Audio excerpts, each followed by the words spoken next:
नमस्कार, मैं हूँ मनविंदर। आप सभी राष्ट्रवादियों का एमबीएन नेटवर्क में एक बार फिर से बहुत-बहुत स्वागत है। राम मंदिर चढ़ावा चोरी में अब जांच तो हो रही है, लेकिन राजनीति भी हो रही है। ये राजनीति वाया-वाया करके हो रही है। इसी बीच बजरंग दल के संस्थापक और बीजेपी के नेता विनय कटियार की तरफ से एक बड़ा बयान आता है। आरएसएस का भी ऑफिशियल बयान आ गया है। हालाँकि देखिए, एसआईटी अपना काम कर रही है, पुलिस भी ताबड़तोड़ छापेमारी कर रही है। अयोध्या में लगातार मैराथन जाँच हो रही है, आरोपियों से लगातार पूछताछ चल रही है और कई सारे खुलासे हो रहे हैं। ये भी पता चला है कि ये जो लोग पकड़े गए हैं, उनके व्हाट्सएप चैट्स के ज़रिए बहुत सारी बातें सामने आ रही हैं, बहुत सारे खुलासे हो रहे हैं। कुछ फ़ोटो और कुछ वीडियोज़ भी सामने आ रहे हैं। आई मीन काफ़ी कुछ चल रहा है। योगी जी ने भी कमर कसी हुई है, वो किसी को छोड़ने वाले नहीं हैं। तो इसे समझेंगे, आगे बढ़ने से पहले आपसे मेरा वही निवेदन है कि वीडियो को जल्दी से लाइक कर लीजिए। मेरे साथ जुड़ चुके हैं प्रारब्ध से संदीप आर के सिंह जी। संदीप जी, बहुत-बहुत स्वागत है आपका। नमस्कार। नमस्ते मैम, सारे दर्शकों को नमस्कार। जय श्री राम। जय श्री राम। तो श्री राम मंदिर में जो कुछ भी हुआ, उसकी पड़ताल चल रही है। एफआईआर दर्ज हो चुकी है, लेकिन वकीलों का तमाशा पता नहीं किसके इशारे पे हो रहा है और थाने में बैरिकेड तोड़ करके अंदर घुस के क्या बताना चाह रहे हैं और इस बात पे आमादा है कि एफआईआर दर्ज हो, जिसमें चंपत राय जी का भी नाम हो, अनिल मिश्रा भी हो। इनको इतनी जल्दी क्यों है?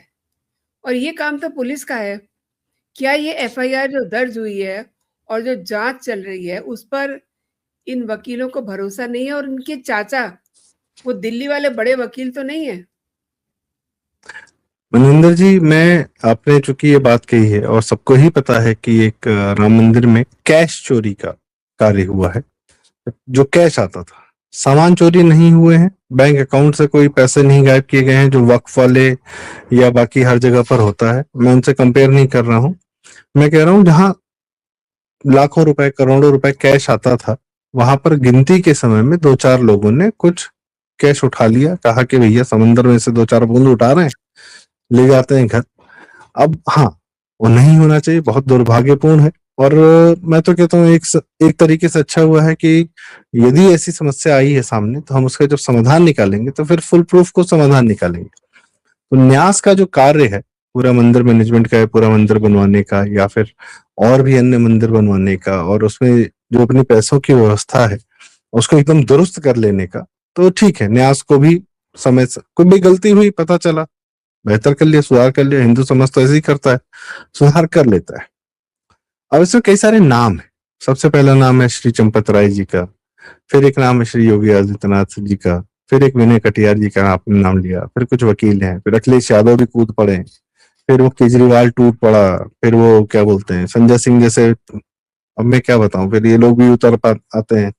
फिर कई लोगों को मौका मिल गया कि अरे यहाँ तो कुछ गड़बड़ हो रही है, चोरी हो रही है, दुनिया में क्या हो रहा है क्या नहीं हो रहा, अपने प्रदेश में क्या किया इन्होंने क्या नहीं किया, चोर बता रहे हैं कि चोरी हो रही है। ठीक है, चलो ठीक है, वो भी ठीक है, तुम्हारी बात सुन ली हमने कि हमारे यहाँ हमारी मर्यादाएं हैं। तुम्हारे यहाँ मर्यादा तो होती नहीं, हमारे यहाँ मर्यादा होती हैं, हम उसका पालन करते हैं।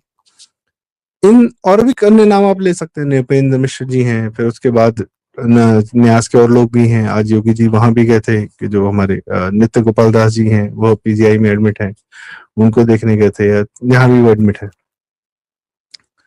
एक नाम में लूंगा और मैं जनता से कहूंगा कि यहाँ इस नाम के आगे तो कहीं ना कहीं आपको अपनी आस्था को, जो आपकी आस्था पर प्रहार हुआ है, एक आदमी पर आपको ले जाकर रोकना पड़ेगा थोड़ी देर कि हाँ, यह जो कर रहा है यह सही करेगा।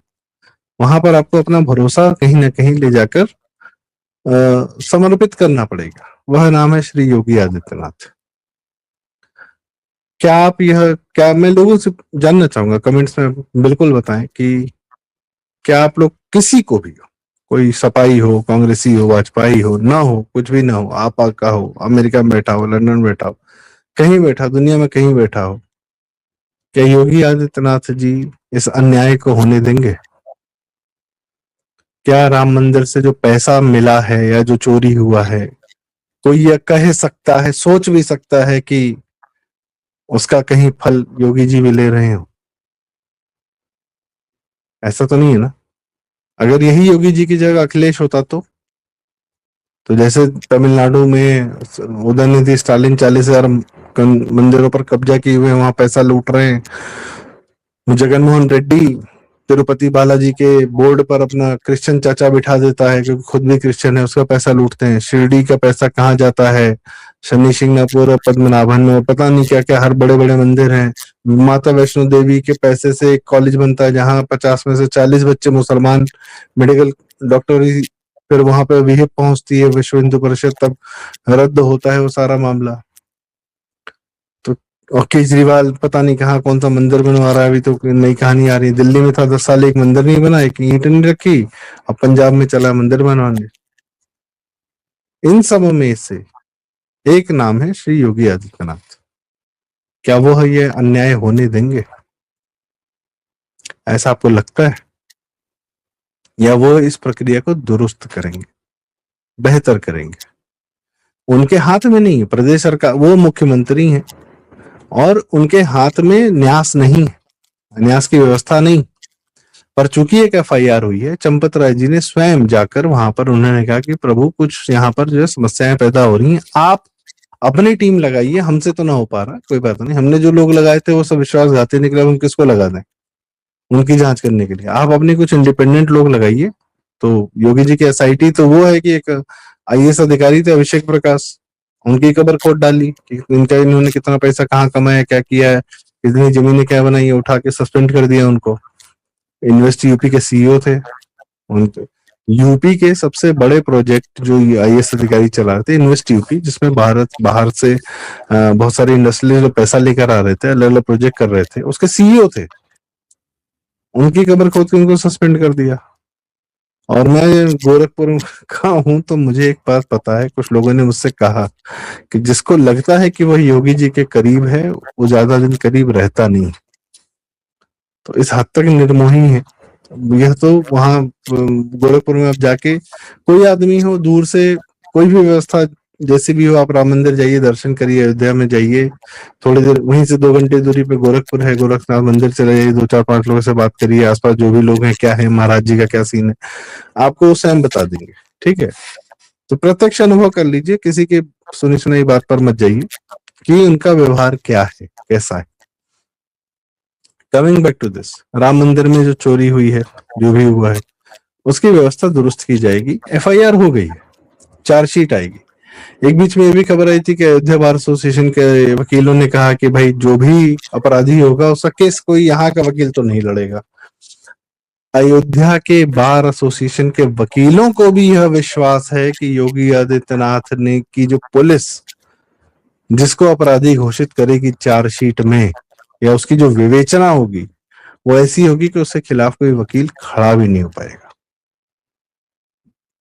ठीक है, 9 साल से 10 साल से जितने कार्यक्रम हुए हैं, बुलडोजर चला है, कई माफिया मारे गए, एनकाउंटर हुआ, इत्यादि इत्यादि, कहीं गाड़ी पलटी, high court, supreme court, human rights वाले, इत्यादि इत्यादि, दुनिया के तमाम लीगल लोग, मैं उसकी बात नहीं कर रहा हूँ कि जमीन पे क्या हुआ, मैं कह रहा हूं कि उस कागजी प्रक्रिया में कोई एक आदमी इतना सा लेकुना नहीं निकाल पाया आज तक कि ये क्या कर रहे हैं, ये क्यों कर रहे हैं, किसी ने किसी की हत्या कर दी तो उसका घर आपने कैसे तोड़ दिया, वो सब कागजी प्रक्रिया में एकदम परफेक्शन चल रहा है।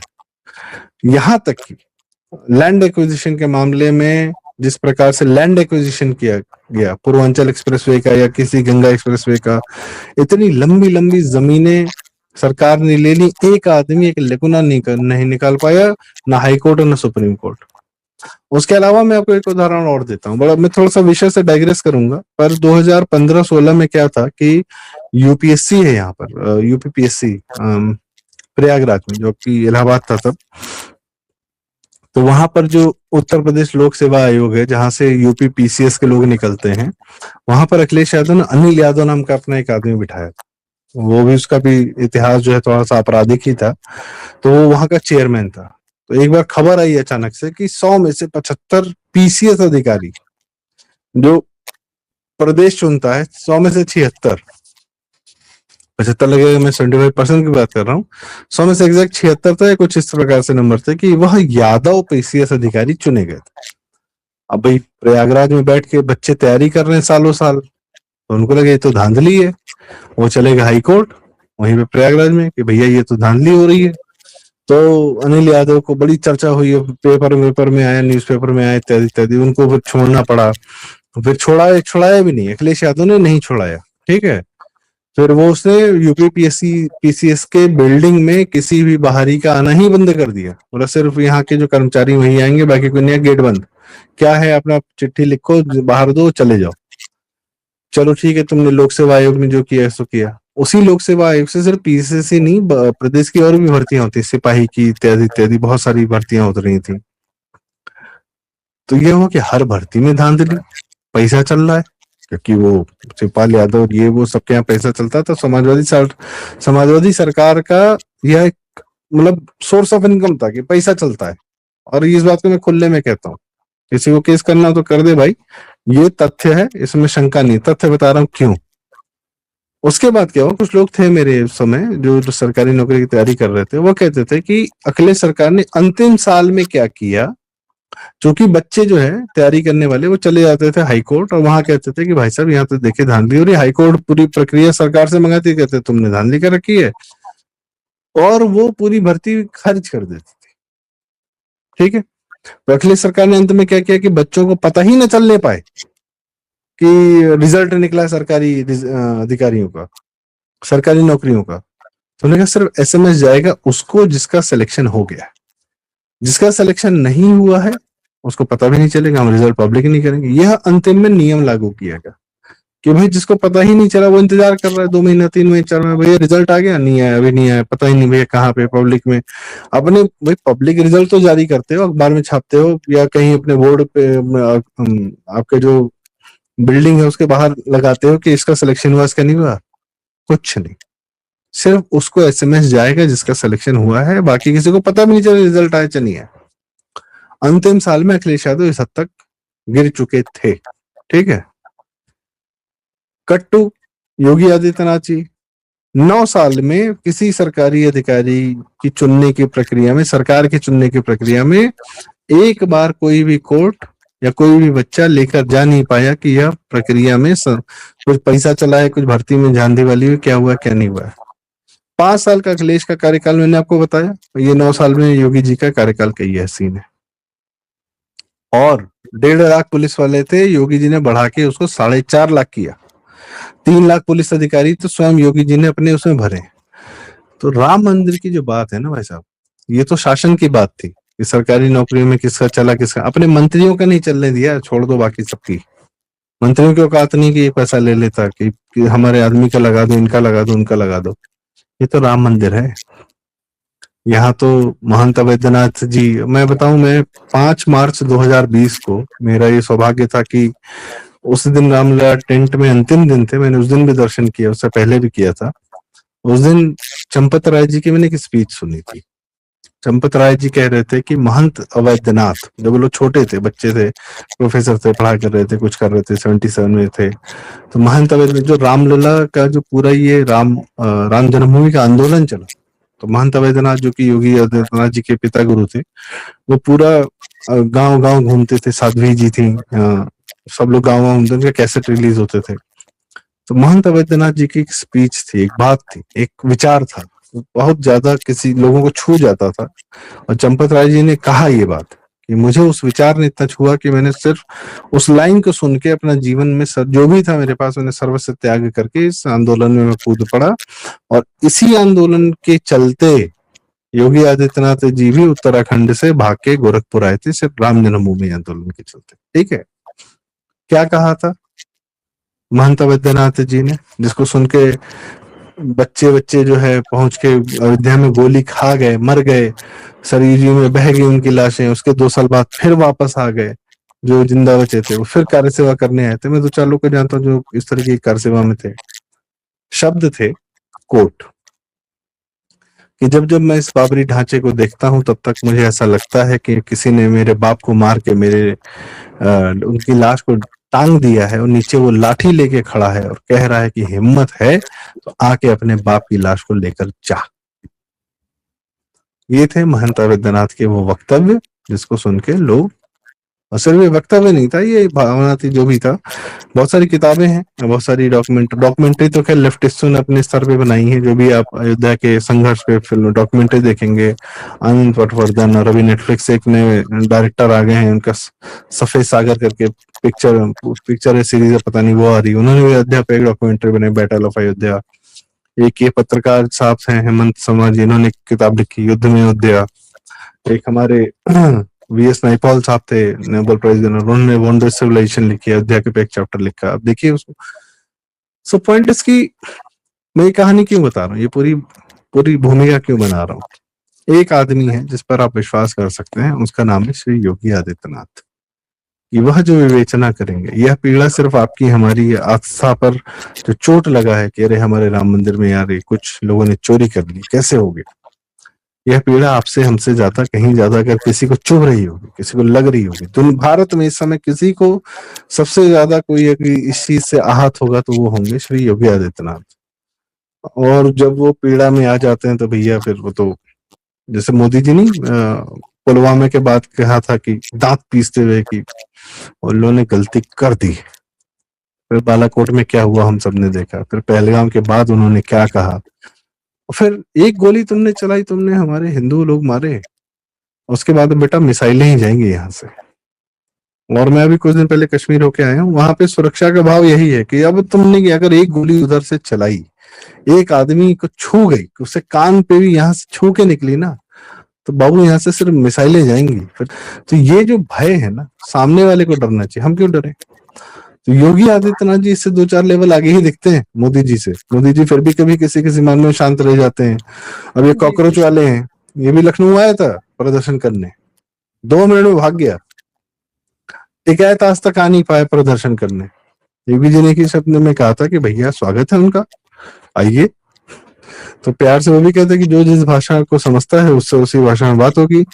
राहुल गांधी, प्रियंका गांधी, प्रियंका गांधी आई थी हाथरस में नौटंकी करने, एक रात के लिए कमरे में बंद करा के झाड़ू खुद उठा के झाड़ू लगाना शुरू कर दिया, एक कमरे में उठा के बंद कर दिया, ना एसी ना पंखा ना कुछ। प्रियंका गांधी को अगर एक रात के लिए नजरबंद करने वाला कोई है तो वो योगी आदित्यनाथ जी। और कानून का क्या पालन, एकदम सही। योगी आदित्यनाथ जी के कानून के पालन करने से सुप्रीम कोर्ट के जज चंद्रचूड़ जी इतना डर गए थे, कहे कि अरे मोहम्मद जुबैर को तुम पकड़ लिए हो, शाम के 6 बजे तक इसको छोड़ दो, जमानत हमने दे दी है। भाई जमानत आपने दे दी, हमको कई बार पुलिस करती है कि हमको नहीं मिला, एक रात के लिए रख लिया, एक रात के लिए आपने एक आदमी रख लिया, वो तो जीवन भर के लिए सुधर जाता है यूपी पुलिस के माध्यम से। तो ये भय सुप्रीम कोर्ट के जज को यूपी पुलिस का किसके कारण, योगी आदित्यनाथ के कारण। न्याय तो यही करता है आदमी, त्वरित न्याय करता है और जुडिशरी को बाईपास करके न्याय करता है। राम मंदिर के मसले में योगी आदित्यनाथ छोड़ देंगे, शंका ही नहीं। तो निश्चिंतता इसी बात की है कि यह आदमी जब न्याय करेगा, भगवान ने इनके मोदी जी ने कहा था कि कई काम जो है भगवान ने हमारे हाथ में लिखे हैं, तो भैया ऐसा कई काम भगवान ने योगी जी के हाथ से ही लिखे हैं और ये होने हैं। फिल्टर लगेगा ऐसा कि अपराधी इधर और पाक साफ आदमी इधर। मीडिया क्या बोल रहा है उससे क्या फर्क पड़ता है। दिल्ली का मीडिया बताएगा कि कौन है चंपत राय, क्या किया उन्होंने क्या नहीं किया है। वो दिल्ली का मीडिया जो उसकी नौकरी पे, अब एक एक पत्रकार के फार्म हाउस है, मनविंदर जी सैलरी पाने वाले फार्म हाउस बना सकते हैं क्या? नेवर। तो बना के बैठे कि नहीं बैठे दिल्ली के पत्रकार फार्म हाउस अपने? आपसे बेहतर तो मेरा अनुभव नहीं है। आई नो ये पॉसिबल ही नहीं है। और संदीप जी, आपने पिछली बार भी एक बात कही थी, मैं फिर से आपको याद दिला दूं। आपने कहा था कि प्राइवेट जेट में पूरा बॉलीवुड आता था सफाई में, नाच गाना होता था। और अब देखिए ये क्या कह रहे हैं, अब ये कह रहे हैं कि चंपत राय जी ने 400 गार्ड रखे थे। मतलब जो रामद्रोही थे वही राम की चर्चा में मरे जा रहे हैं, घुले जा रहे हैं, छाती पीट रहे हैं। प्लस और जो वकील हैं, मतलब दिल्ली वाले जो वकील हैं कपिल सिब्बल, वो क्या इनको लीड कर रहे हैं? इनकी आस्था को क्या नुकसान हुआ है जो इन्होंने अल्टीमेटम दे दिया चंपत राय जी को, अनिल मिश्रा को, गोपाल राव को कि अयोध्या छोड़ के चले जाएँ, वरना हम ये कर देंगे, वरना हम वो कर देंगे। क्या ये काम है इन वकीलों का?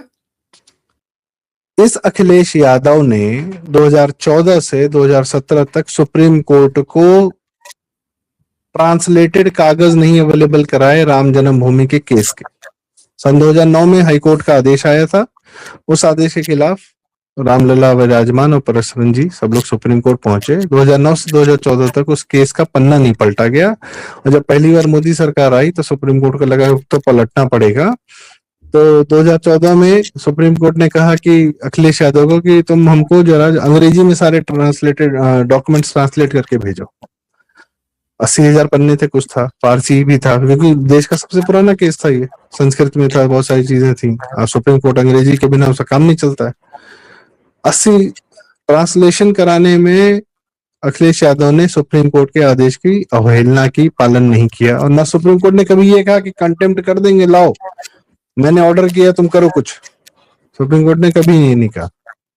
2017 में योगी जी आते हैं, मात्र 2.5 महीने में उन्होंने सारे कागज ट्रांसलेट करके सुप्रीम कोर्ट पहुंचवा दिए। अप्रैल मई या जून 2017 तक सुप्रीम कोर्ट को सारे कागज मिल गए, और नवंबर 2019 में फैसला आ गया, निर्णय आ गया कि ये राम जन्मभूमि की ही मंदिर की जमीन। क्यों भाई? सारे सब, वो भी 5-0 से आया। तो इसका मतलब है कि तुम्हें सब पता था कि सबूत किसके फेवर में, और तुम टाले जा रहे थे। 2.5 साल में फैसला आया, 3 साल अखिलेश यादव ने टांग के रखा। 2014 में अगर अखिलेश यादव पहुंचा दिया होता सारे कागज, तो ये फैसला 2019 नहीं 2016 से पहले आ चुका होता, या 2017 के आसपास कभी आ चुका होता।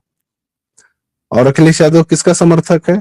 कपिल सिब्बल का, क्योंकि अखिलेश यादव के समर्थन से कपिल सिब्बल को राज्यसभा सीट मिली है। और अखिलेश यादव की 2 कौड़ी की जो प्रशंसक है नेहा सिंह राठौर, उसका केस कौन लड़ता है? कपिल सिब्बल, फ्री में लड़ता है।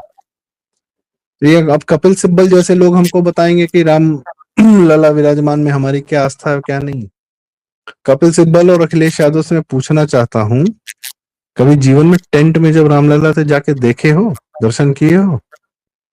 मैम, इस मंदिर की बात छोड़ दीजिए, ये लोगों ने टेंट में भी नहीं देखा है रामलला को। और मैं बताता हूँ, आपके दर्शक जानते होंगे कि जिसने टेंट में देखा है ना रामलला को, उसकी आत्मा जानती है कि उसके ऊपर क्या बीता है, एक एक आदमी के ऊपर। ठीक है, तो वहां आदमी जाता था, टेंट में जाके रोता था, बैठता था कि ये क्या है, ये क्या प्रक्रिया है, और हमारे साथ क्या हो रहा है, और कैसे बेइज्जत किया जा रहा है हमें। कपिल सिब्बल, ये सब दिल्ली में बैठे हुए ये लोग जिन्होंने जीवन दिल्ली में जिया है, नेहरू गांधी इंदिरा के छत्र छाया के अंदर, ये बहुत तुच्छ लोग हैं। मैं वही कह रहा, इसलिए मैं सारे नाम लिए। अब आपने कपिल सिब्बल का नाम ले लिया तो मैं वो भी जोड़ देता हूँ। ये सारे नामों में किस नाम पे भरोसा करेंगे आप? अगर आपकी आस्था को वाकई में चोट पहुंची है, श्री राम मंदिर में कुछ कैश की चोरी हुई है, तो इसके प्रति जो न्याय आपको चाहिए, जो दुख कष्ट हुआ है, न्याय आपको कौन दिलाएगा? किस पर आपका विश्वास है? अखिलेश दिलाएगा? राहुल गांधी दिलाएगा? कपिल सिब्बल दिलाएगा? लखनऊ हाईकोर्ट दिलाएगी? हाईकोर्ट के जितने जज हैं वो दिलाएंगे? लखनऊ हाईकोर्ट के सारे वकील दिलाएंगे? इलाहाबाद हाईकोर्ट के वकील दिलाएंगे? इलाहाबाद हाईकोर्ट के जज दिलाएंगे? कोई आईएएस अधिकारी दिला देगा? कौन दिलाएगा? एक ही आदमी दिलाएगा, जिसका नाम है श्री योगी आदित्यनाथ। और संदीप जी, ये जो 8 लोग पकड़े गए हैं, इनमें से एक है अविनाश शुक्ला। इनके घर में छापे पड़े हैं। आप देखिए, इनके पास तो बहुत सारे डॉलर मिले हैं, इनके भाई के पास बहुत सारा पैसा मिला है, और इन लोगों के रिमांड पे लेने की कोशिश भी की जा रही है। लेकिन एट वेरी सीरियस नोट, राष्ट्रीय स्वयंसेवक संघ आरएसएस ने पहली बार ऑफिशियली प्रतिक्रिया दी है। संघ के सरकारवाह दत्तात्रेय होसबाले ने इस घटना को घोर निंदनीय कहा है, और ये भी कहा है कि जो दोषी हैं उन्हें कठोर दंड मिलना चाहिए। कैसे देखते हैं आप इसको? इसके अलावा और कोई क्या कहेगा, और कोई क्या करेगा? लोग कह रहे हैं संघ बचाएगा, नहीं बचाएगा। क्यों बचाएगा? मैं जानता हूं ऐसे लोगों को जिन्होंने 10-10 साल हिंदू भाव के लिए समर्पण किया है और कार्य किया है, सब कुछ किया, और संघ के पास जाते हैं कि हमने देखे यह कार्य किया है और आप अब हमको आपकी मदद चाहिए। संघ कहता है आप अपना काम करते रहिए, करते रहिए।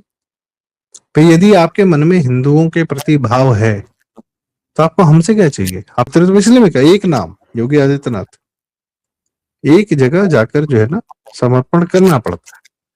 नहीं करने की इच्छा कोई बात नहीं, कोई जबरदस्ती नहीं है, पर यदि लगता है इन सारे नामों में कोई एक नाम है जिस पर आप भरोसा कर सकते हैं, कर लीजिए, क्या दिक्कत। बहुत सही कहा आपने। और संदीप जी, आपने मेरे दर्शकों के लिए समय निकाला, मेरे लिए समय निकाला और इस तमाम विषय पे आपने विस्तार से जानकारी दी। बहुत-बहुत धन्यवाद आपका। जय हिंद, जय भारत। जय हिंद, जय भारत, जय श्री राम। जय श्री राम।